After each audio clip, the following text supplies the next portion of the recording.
Welcome to Environmental Science. This is Chapter 1 on Global Perspectives. In this chapter, we'll be taking a look at some basics understandings of our environment, as well as using science to solve problems with a very quick review of the scientific method.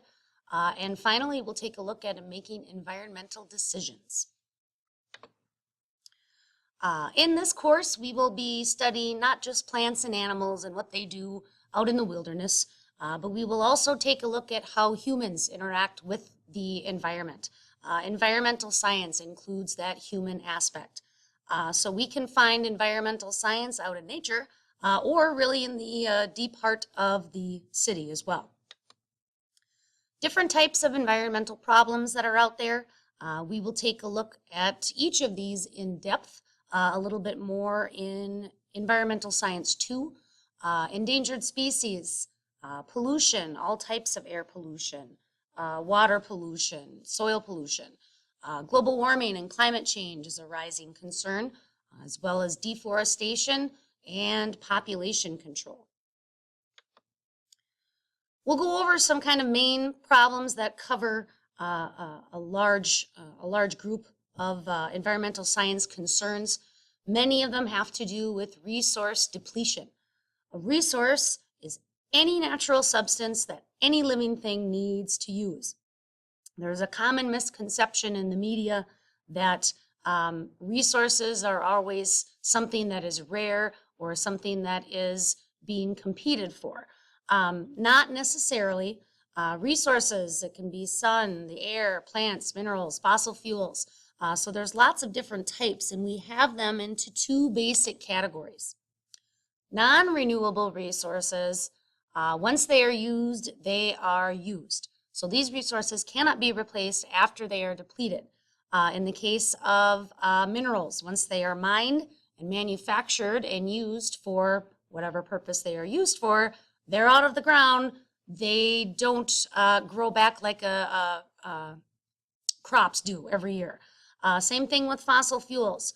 As we are taking those resources of coal and natural gas out of the earth, well, the earth can replace it, but it takes an awfully long time, and we would not be around for round 2 of fossil fuel making on this planet.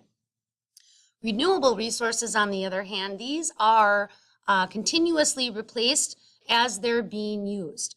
Renewable resources are things that are usually abundant in the ecosystem. So things like sunlight, trees, or crops, those things, the sun shines every day. That's a renewable resource. The wind will blow, weather will happen. Those are renewable resources. Trees and crops, however, some renewable resources can be depleted if we don't replace them. So in the problem of deforestation, clear-cutting trees, if those trees aren't replanted or if they're not selectively cut, then those trees may take too long to grow back in order to be a resource again. Pollution, air, soil, and water poisoning. Most poisonings of the air, soil, and water of the last century do come from human inventions. We have the burning of fossil fuels, of course, and our factories that are putting out a little bit of extra carbon dioxide into our air. In the 1950s, there was an insecticide called DDT that is now banned from use because of its effects on the environment. It's not necessarily intentional. We did not intend as human beings to put extra things in the air, soil, and water that shouldn't be there, but it's a byproduct of our inventions and our technologies. Extinction, when endangered and threatened species get their numbers too low, when the last individual member of a species dies, then that species is considered extinct.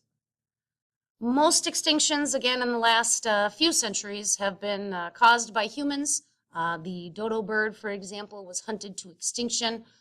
The Steller sea cow there also was hunted, as well as the environment of the sea cow with different types of marine boats and things coming in, disturbing its environment. Of course, we have the ancient woolly mammoth that either could have been a possibility for its extinction, could have been being hunted by early man. So environmental problems are not exclusive to the United States. Everywhere we have air, soil, and water pollution. We have problems with populations. There's not enough resources to go around for everybody that is around. We all, however, have to live in the same space and share the same space and the same resources because we all live in the biosphere, which literally translates into life circle. This includes all the living things and all the non-living things on the planet. So from the deep, dark depths of the ocean all the way to the tippy tops of the atmosphere is where we all have to live and share our resources, renewable or non-renewable.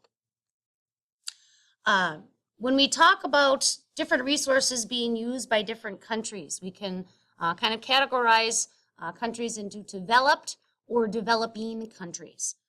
Developed countries are highly industrialized. They have high average incomes. Developed countries, for example, would be something like the United States, Canada, Europe.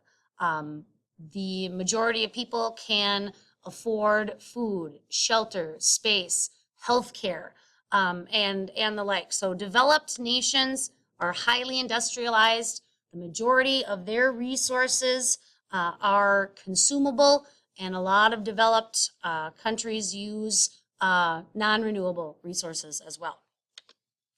Developing countries, these are quite a bit less industrialized. There's a very low average income. Developing countries would be certain countries in South America or Africa, some places in India and China. These places the resources are used for basic needs of survival, not for luxury. There is very low technology in these types of countries, and not everyone can afford the same levels of food and water and shelter, healthcare, and the like. When we talk about the population crisis, the fact that we have now breached 7 billion people on the planet, there is an awful lot of people on the earth. If you remember from biology 2, when you took that, we talked about the carrying capacity of the environment. Remember, the carrying capacity was the maximum amount of individuals that an area could support. Well, if we think about it, the earth is our whole entire surface of living, and there are an awful lot of people for the earth to support. Unfortunately, the have-nots end up usually in those developing countries, whereas the haves end up in the developing countries. So there is, there are countries that are very large and very dense in their population. It can cause a lot of environmental problems as well. The consumption crisis. This is what happens in developed countries. This is when people use and waste more that can be replenished or renewed. Our resources are used a lot of times for luxury purposes. We use a lot of fossil fuels. We eat a lot of food. We consume a lot of things. So that's why they call it the consumption crisis. Our goal of environmental science, of course, and environmental problem solving would be a sustainable world. A sustainable world is when all populations, plant, animal, fungus, protist, everybody all over has enough resources to survive, has enough space to live, has enough resources to survive. So the sustainable world is when populations could, in theory, exist indefinitely. So this is when all resources, whether renewable or non-renewable, would be shared and they would be properly used and replaced. Have we accomplished that goal? Not as of yet, but then again, that's always the goal of every generation of environmental science and every generation of kids that come along, including you guys. So remember, take care of our planet, otherwise it won't be here for as long as you would like it. So this has been section 1 of chapter 1, Global Perspectives.